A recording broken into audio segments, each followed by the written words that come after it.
नमस्कार, मी तेजश्री. आज आपण अ, पुन्हा सुरुवात करणार आहोत. श्री दत्त महात्म्य, श्री वासुदेवानंद सरस्वती विरचित दत्त महात्म्यातला 34वा अध्याय. मी 60व्या ओवीपर्यंत आले होते. आता 60व्या ओवीच्या नंतर आपण बघूया दत्त आणि अलर्क, दत्त महाराज आणि अलर्क यांच्यातला संवाद काय आहे. काय म्हणतायत दत्त महाराज, काय उपदेश करतायत अलर्काला. खरं तर अलर्काला म्हणून इथे उपदेश करतायत, पण हा उपदेश खरं तर आपल्या सर्वांसाठी आहे. तर बघूया आपल्याला दत्त महाराज काय सांगतायत. पहिल्यांदा गणपतीचं स्मरण करते. ओम गम गणपतये नमः. श्री वासुदेवानंद सरस्वती महाराजांचं स्मरण करते, कारण त्यांनी हे ग्रंथ लिहिलेला आहे. श्री वासुदेवानंद सरस्वती महाराजाय नमः. श्री नृसिंह सरस्वती महाराजाय नमः. श्री दत्तात्रेयाय नमः. श्री तुळजाभवानी श्री मार्तंड भैरवाय नमः. आणि आता आपण सुरुवात करूया. महाराज सांगतायत, तयाचा एकपणा न मोडवे कवणा, अशी ही धारणा जन्म मरणा निवारी. म्हणजे जो भक्त आहे, जो योगाभ्यासात मग्न आहे, अशा भक्ताचा जो एकपणा असतो, त्याच्या देवतेशी झालेला एकपणा, तो कोणीच मोडू शकत नाही. आणि हे जे ऐक्य त्याने साधलेलं असतं, ते त्याच्या जन्म मरणाचं निवारण करणारं असतं. पेटता योगानल रागद्वेषादिकमल, दग्ध होती तात्काळ होई विमल पूर्ववत. ओवी 62वी. ते काय म्हणतात? पेटता योग नल, योगाचा अग्नी. म्हणजे जी काही व्यक्ती ध्यानधारणा करायला बसते, भले ती घरात बसत असेल किंवा एखादे संन्यासी असतील, ते जे ध्यानधारणा करायला बसतात, तेव्हा आपोआपच त्यांच्या शरीरात योगाग्नी प्रज्वलित होतो. त्याला म्हणतात योगानल, म्हणजे योगरूप अग्नी. रागद्वेषादिकमल, म्हणजे राग द्वेष असे जे षड्रिपू आहेत, काम क्रोध लाभ मोह मत्सर, असे हे षड्रिपू आहेत, ते पण ते भस्म करून टाकतं ते योगाग्नी. दग्ध होती तत्काल, तत्काल भस्म होतं. होई विमल पूर्ववत.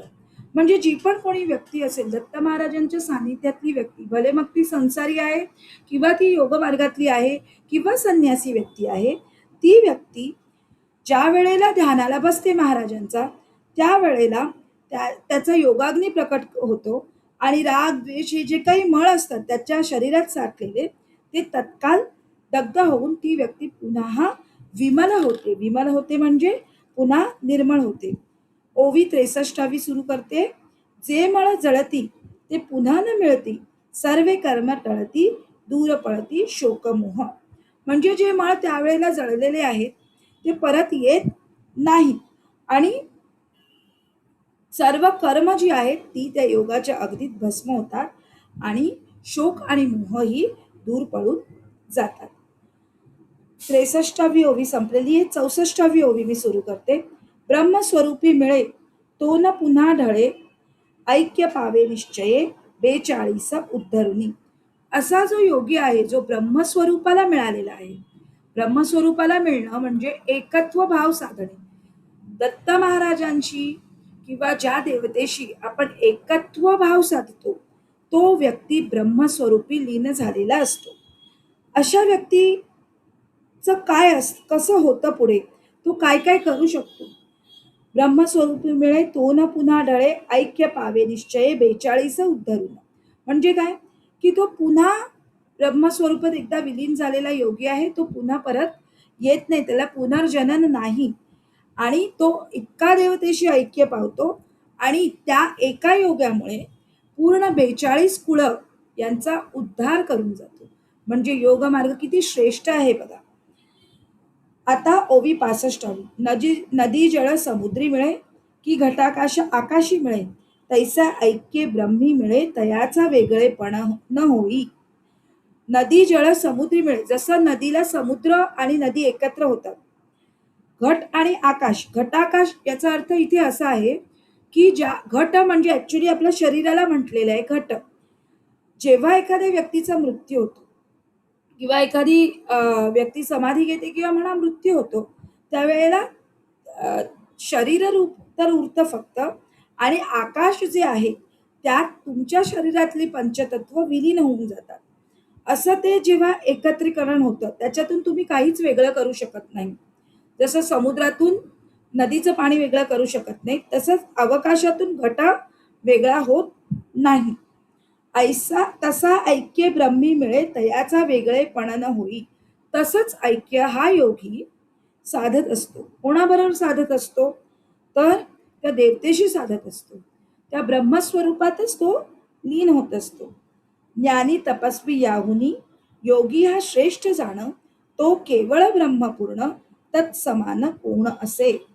दत्त महाराज सांगतायत, अलर्काला सांगतायत, ओवी 66वी, ज्ञानी तपस्वी याहुन, याहुन ज्ञानी आणि तपस्वी यांच्या सुद्धा पेक्षा मोठं कोण आहे? योगी हा श्रेष्ठ जाण, योगी हा जास्त श्रेष्ठ आहे. तो केवळ ब्रह्मपूर्ण तत्समान कोण असे? असं सांगतायत दत्त महाराज अलर्काला, की योगी हा सगळ्यात श्रेष्ठ आहे, तोच केवळ ब्रह्मपूर्ण आहे आणि त्या समानी कोणीच नाही.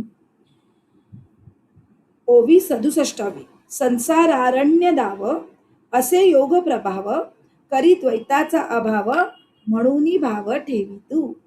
महाराज काय सांगतायत? संसारारण्य दाव म्हणजे काय? संसाराला काय मानलंय? अग्नी स्वरूप मानलेलं आहे. संसार हे अरण्य आहे आणि संसार रूप अरण्य जाणणारा योग रूप अग्नी असं त्याचा अर्थ आहे. संसारारण्य दाव असे योग प्रभाव म्हणजे संसाररूपी अरण्य जे आहे असं अरण्य जाळणं हे कोणाच्या हातात आहे? ते हे योग्याच्या हातात आहे. असा योगाचा प्रभाव असतो की जो संसार जे आहे, आपण जे संसारात आहोत ते दग्ध करून टाकतो. करी द्वैताचा अभाव म्हणून भाव ठेवी तू. द्वैत म्हणजे काय? आपल्याला आता असं वाटतंय की मी वेगळा आणि भगवंत वेगळा, कारण आपण संसारात आहोत. हेच योगी पुरुष काय जाणतो की मी आणि देव किंवा मी आणि गुरु हे वेगळे नाहीत, ते एकच आहेत. म्हणून ते द्वैत नाही, अद्वैत आहे. म्हणूनच योग काय करतो? योगाचा प्रभाव काय असतो की तो द्वैताचा अभाव करतो. द्वैताचा अभाव करतो म्हणजे दोन गोष्टी आहेत, देव आणि माणूस हे वेगवेगळे आहेत, हे वेगळे ठेवत नाहीत. ते अद्वैत होतं म्हणजे एक होतं, असा योगाचा प्रभाव असतो. म्हणून भाव ठेवी तू. म्हणे अलर्काला काय सांगतायत? अलर्क कोण होता? अलर्क राजा होता. पण त्याला काय सांगतात दत्त महाराज? की आता तू मी सांगतोय त्याच्यावर भाव ठेव.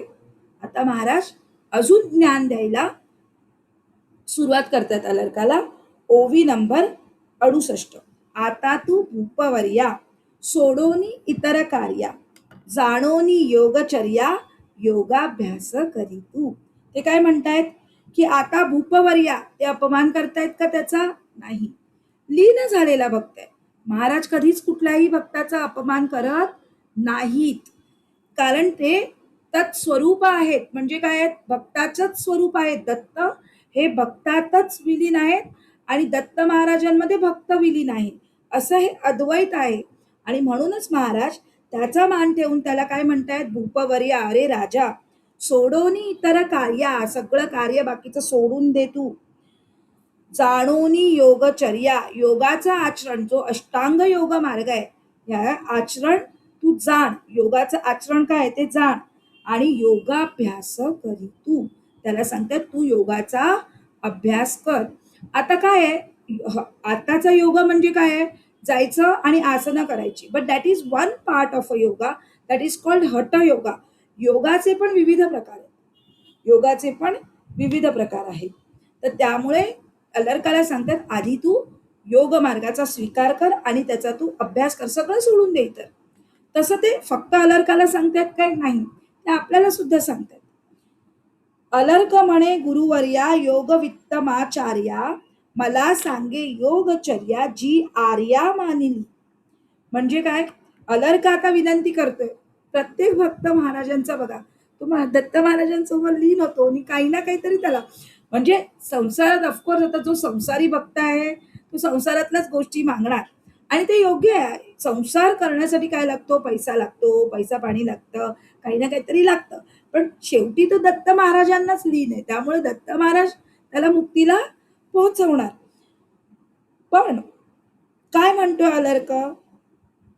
गुरुवर्या योग वित्त माचर्या, योगाचं वित्त म्हणजे योगाचं धन असं आचार्य असलेला, योगधन आचार्य असलेले दत्त महाराज मला सांगे योगचर्या. तो लीन झाला आणि सांगतात की देवा दत्ता, मला तुम्ही तुमची योगचर्या कशी करायची याचं ज्ञान द्या.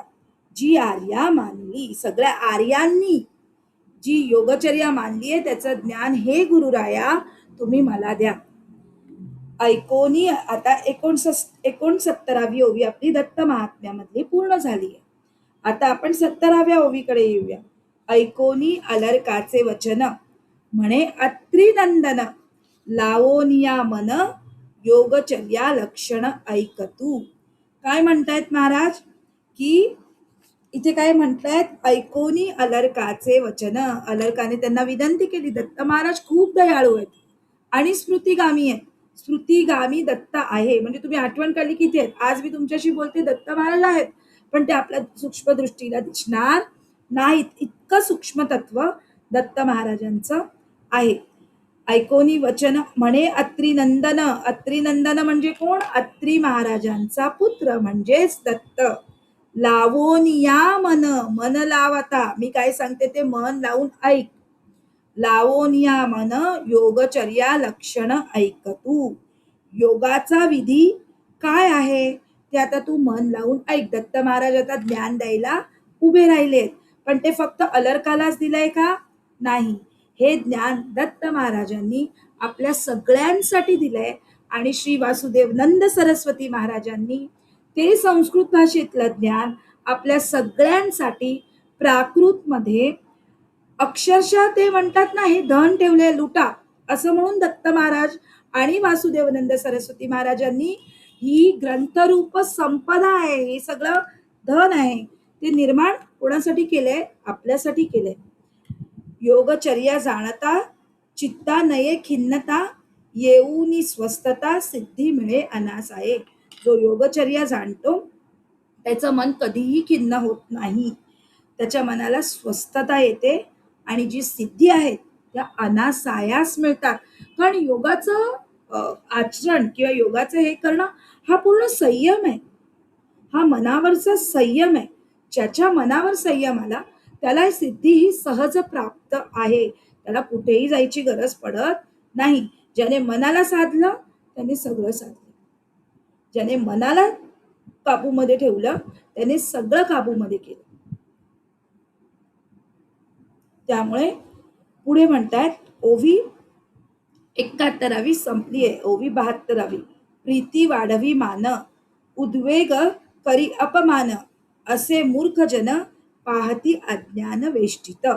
म्हणजे कोणी जर आपल्याला मान दिली की आपल्याला प्रीती वाटते, अरे वा मला मान दिला कोणीतरी, आणि कोणी जर अपमान केला आपल्या तर आपल्याला राग येतो, चीड येते, द्वेष येतो. असे मूर्ख जन पाहती अज्ञान वेष्टित.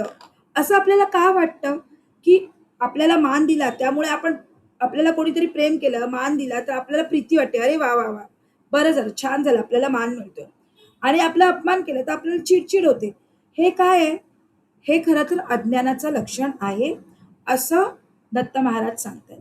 योगी जरी विपरीत हे घेई मनांत सिद्धी तयाचे हातात ये निश्चित जाणावे. पण हे योग्याने काय करायचं? ज्याला सिद्धी मिळवायची त्याने काय करायचं? उलट करायचं, उलट करायचं. उलट म्हणजे कसं धरायचं? अपमान हे चांगलं धरायचं आणि मान हे वाईट समजायचं. जर आपल्याला कोणी अपमान केला, अरे वा, आपल्या योगी माणसाच्या पथ्यावर पडणार ते. का? कारण अपमान केला, आपल्याला द्वेष करतील जेवढं लोक तेवढं चांगलं. का? कारण ते आपल्यापासून लांब जाणार. एकदा ते आपल्यापासून लांब गेले की आपण त्यांच्या कर्मबंधनात अडकणार नाही. म्हणूनच ज्याला ज्याला सिद्धी मिळवायची आहे त्याने उलट मानायचं. अमृत दृष्टीने मान विषदृष्टीने अपमान मानी जयाचे मन तया बंधन येईल. म्हणजे काय? मान हा जो अमृत समान मानेल आणि अपमान हा विष समान जो मानेल त्याला बंधन येणार. त्याला बंधन काय येणार? कारण तो कर्मबंधनात अडकणार. मान दिला, अरे वा प्रीती जडली, म्हणजे काय झालं? कर्मात अडकला त्या माणसाच्या. अपमान केला, आपल्याला बाजूला करून टाकलं. म्हणजे काय? त्या माणसाच्या कर्मात आपण परत अडकणार नाही.